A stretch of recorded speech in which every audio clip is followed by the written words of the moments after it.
When I was 24 years old, I had just moved into a cheap one-bedroom apartment in a quiet area.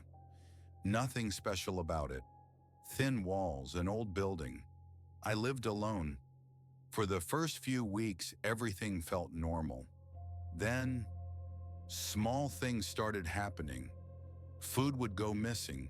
Not a lot, just enough to make me doubt myself. A slice of bread, half a bottle of water. I told myself I was just forgetting. One night I came home around 11:30 p.m. The moment I opened the door, I noticed a smell. Not garbage, not mold. It smelled like human sweat. I checked the bathroom. Empty. The bedroom. Empty. The closet. Nothing. I opened the windows and tried to ignore it. Around 3 a.m. I woke up. I heard movement. Very slow. Like someone was trying not to make any noise. I stayed completely still. The sound came from the kitchen. A drawer opening, then slowly closing. I grabbed my phone and turned on the flashlight. Silence. I checked the apartment. Nothing looked out of place. The next morning, I checked the storage space above my bathroom ceiling. The panel was slightly open. Inside, I found food wrappers, a blanket, and a phone charger plugged into an outlet I had never used. That's when I realized someone had been living there, watching me. The police later confirmed it. A homeless man had been hiding in the ceiling crawl space. Before they took him away, he admitted something that still scares me. He said, "I only came out when you were asleep." This happened during the winter. I was driving home late from work, around 1:15 in the morning. The road was completely empty. Snow was falling lightly, just enough to make everything feel quiet and distant.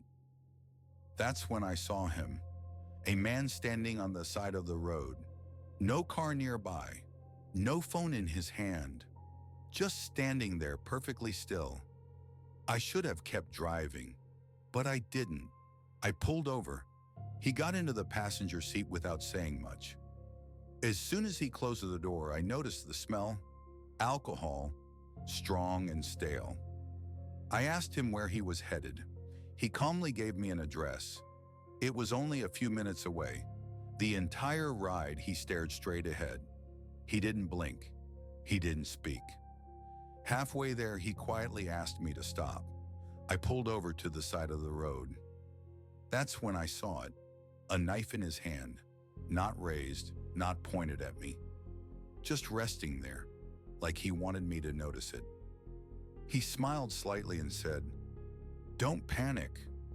Then he told me he had just been released from prison. Violent offense. He said he needed to know if he could still scare people. My heart was pounding so hard I could hear it in my ears. I didn't argue. I didn't say a word. I slowly opened the car door and ran. I didn't look back. Later that night, the police arrested him. He had assaulted another driver only minutes after I escaped. I was lucky. Very lucky. When I was 12 years old, my parents hired a babysitter. They didn't find her online. She was recommended by a neighbor we trusted. She seemed normal, maybe even too normal. She was quiet, polite, and always smiled when my parents talked to her. The first few nights were uneventful. She made dinner, told me to do my homework, made sure I went to bed on time. Nothing felt wrong. Until one night, my parents left around 7 p.m. As usual, she told me to go to bed by 9. I didn't feel tired, so I did what most kids do. I pretended to fall asleep. I waited, listened. After a while, I heard her voice. She was on the phone, but she wasn't talking normally. She was whispering. I couldn't hear everything, but I heard enough. She was giving details about our house, where my parents kept their valuables, which rooms had locks, and what time my parents usually came home. I remember my stomach tightening. I stayed perfectly still, pretending to be asleep.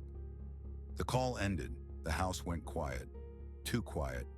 A few minutes later, I heard footsteps in the hallway. Slow, careful. My bedroom door opened. She stepped inside and just stood there, watching me. She didn't say my name. She didn't move closer. She just watched for a long time. I could feel it, the way you feel when someone is staring at you even with your eyes closed. My heart was pounding, but I didn't move. Then she walked toward my closet, slowly, carefully. She opened the door, and that's when I realized I wasn't alone. Someone else was inside. A man. He stepped out quietly. They spoke in whispers. They didn't know I was awake. They thought I was asleep.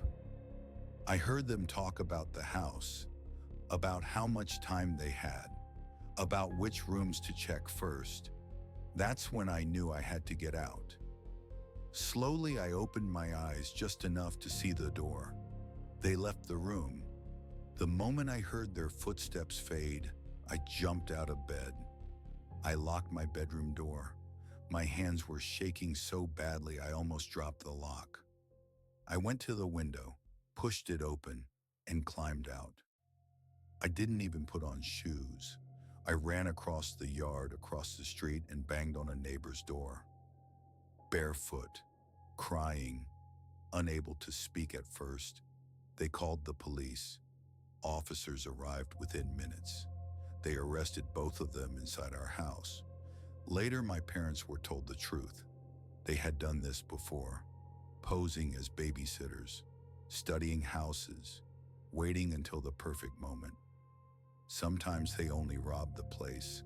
Sometimes it was worse.